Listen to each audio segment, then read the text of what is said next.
had attacked Football City, formerly St. Louis.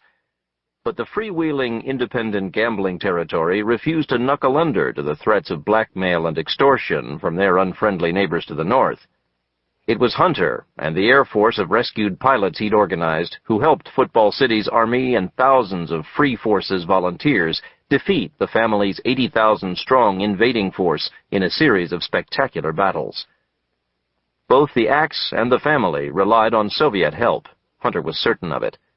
Defeated on the European battlefields and elsewhere, the Russians had a great interest in keeping America fractionalized and unstable.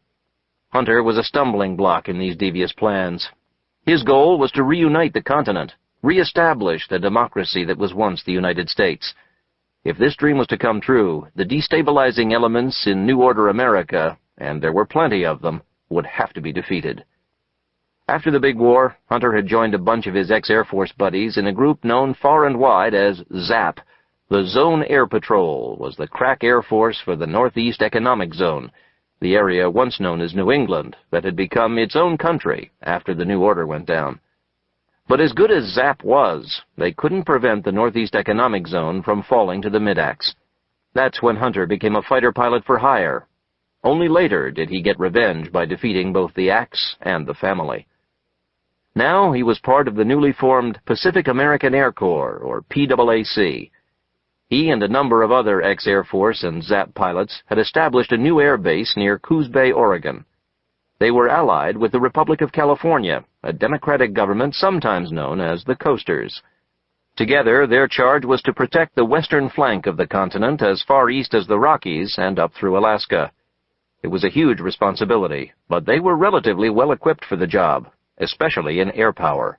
They had to be, because once the Soviets recovered from their wartime losses, Hunter and many other freedom-loving people were certain they, or possibly some puppet army, would invade America for real to complete the job they failed to do in Europe. And that's why he flew these long missions. His country, its enemies, his past, all these things haunted him during the long, solitary flights. But there was another memory, more personal, that deep down inside him also refused to let go. Her name was Dominique.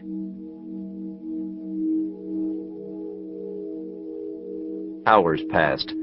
When he finally broke through cloud cover, he found he was flying blind. A blizzard was raging through the valley below, and it was all he could do to keep the aircraft level. He brought the plane down lower, to 200 feet, near suicidal for a pilot of lesser caliber in the blizzard winds, but fairly routine for him. 5, 4, 3, 2, 1, now. He flipped on the infrared heat-sensitive camera and watched as the image below him materialized on the cockpit TV screen. He knew that whatever it was, the camera would also record it on the airplane's internal videotaping system. Slowly, the image took form. "Jesus Christ!" he yelled. He couldn't believe it. The images were fuzzy and unfocused, but unmistakable. Up ahead, lined up in 2 neat rows, were no less than 50 jet fighters. Their engines were on to keep them from freezing, creating ghostly auras around each one. Even though he was at 200 feet, he sank even lower, dispatching his landing gear to get his speed down to a crawl. All the time, the special camera whirred. Even though his camera was picking up everything, he had to try and get a visual sighting on one of the airplanes. Still being banged around by the blizzard winds, he dropped down even lower and tipped the jet to its port side. Through a freakish break in the gale-force snowstorm, he was able to catch a glimpse of one of the jets. What he had just barely seen was unbelievable, but unmistakable. He had only seen the jet for a split second, not nearly long enough for him to ID its type. But emblazoned on the side of that one jet was an emblem, a red star with a yellow border, the insignia of the Soviet Union.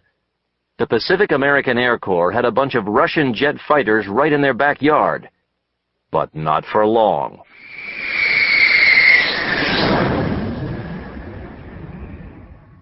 One hour and 20 minutes later, Hunter was leading a strike force comprised of 8 PAAC aircraft back to the site of the Soviet base. He had had no time to explain, no time to review the infrared tape in the U-2's cameras. He had kept strict radio silence all the way back to the base, but once he landed, he virtually leaped out of the U-2 and into his F-16. He called to the two scramble jets, aircraft that were always armed and warmed up and ready to go at a moment's notice, to get airborne, while at the same time sounding a red alert at the base. Within minutes, 5 more airplanes were gassed, armed, and taxiing for takeoff. Hunter allowed himself a tinge of pride at the speed and professionalism of it all, though it wasn't all that surprising. The majority of PAAC pilots were, like him, veterans of the old Zap. The strike force was made up of a potpourri of aircraft. The 2 scramble jets were A-7 strike fighters, bulging at the wings with napalm canisters. There were also 3 T-38s, converted training jets that he knew were carrying 4 1,000-pound bombs each. 2 A-10 Thunderbolts were also along for the ride. They too were carrying napalm, and each plane had 2 Vulcan cannons in its snout. Hunter's famous souped-up F-16, the highest performance jet left on the continent, was carrying its standard 6-pack of Vulcan cannons, plus an ordnance dispenser attached to its belly. This device would drop up to 800 bomblets on the base, small, hand-sized explosive charges that were well-suited to destroying parked aircraft and landing zones. Hunter swung his F-16 in and out of the formation, checking with each airplane's pilot that their craft were ready for action. He then checked his own instruments. He was within 10 miles of the location of the base. The snow was still falling, but it had let up slightly. He slowly brought the formation down low. They would come in right above the deck. He and the A-7s would go in first, lay down their bombs, and then climb up to 2,000 feet and serve as the air cover while the T-38s and the A-10s did their work. He gave a thumbs-up signal over his head for the A-7 pilots to see. Then he bore down over the mountain and prepared to unleash his bombs on the Russian base. But there was nothing there. The conference room at the PAAC base headquarters was filled to capacity.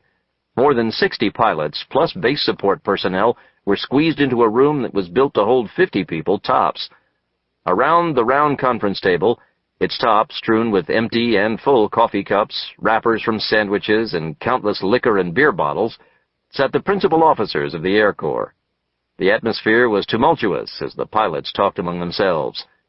Finally, the man they had been waiting for, General Dave Jones, commander of the Pacific American Air Corps, strode into the room. The assembled men snapped to attention as one, and barraged their commanding officer with an orgy of salutes. The general, small, craggy-faced, and wiry, instinctively returned the salute. These guys are real pros, he thought. The PAAC had done away with all but the most bare-bone rules and regulations between the ranks, yet Hunter and his guys never failed to catch the old USAF officer in him. "Sit down, gentlemen," Jones said, walking over to shake hands with a few of the officers within reach. Hunter, standing at the head of the conference table and in front of a large video screen, greeted Jones. For Hunter, seeing Jones was like seeing a ghost.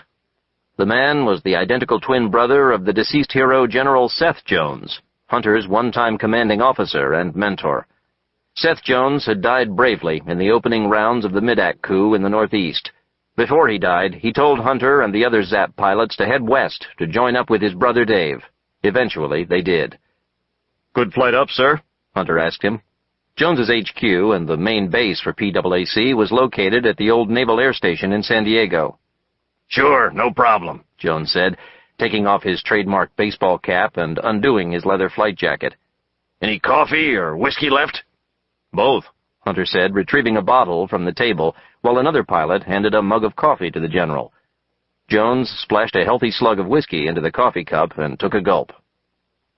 "Okay, it's good to see everyone. As you all know, I've been out of touch for a while.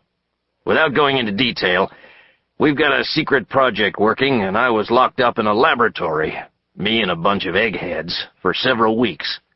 Now I hear there's been some strange stuff happening. So what the hell is going on up here, Hawk?" Hunter looked around at the soldiers in the room, and especially at those seated around the table. This was the first Council of War called since the new PAAC base was established at Coos Bay, Oregon. Anyone who was anyone at the base was on hand. At the far end of the table sat Ben Wah and J.T. Toomey, Hunter's friends who had served with him in the Thunderbirds before the war, and in his F-16 squadron during it. They had also been with him at Zap. Next to them sat 4 officers known as the Ace Wrecking Company. the two-plane F-4 fighter team for hire, and